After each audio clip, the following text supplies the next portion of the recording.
Hello everyone, welcome to Glitch SIP. In this video, I'm going to show you how we are going to be able to fix the error 0xDE46539 in Black Ops 6. For that, what we are going to have to do in this case, we are going to fix it on what would be our computer. Well, in my case, I do not currently have what is Black Ops 6 installed, but what we are going to have to do is something quite simple.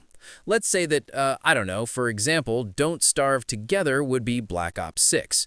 What we are going to have to do is right-click. We are going to right-click and we are going to head to what is the section of Local Files. Inside Local Files, we are going to be able to find different folders. In these folders, inside Black Ops 6, we are going to find the folder called Black Ops 7.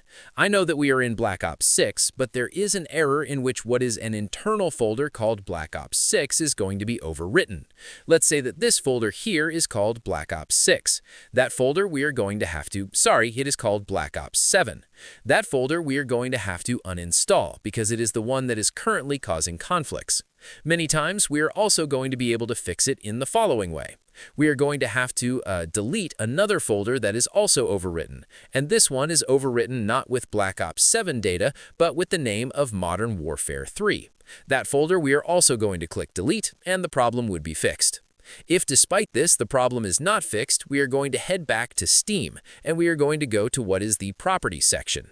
Here we are going to be able to do what is the list of installed files. And here, for example, we are going to be able to perform and verify the integrity of the local files.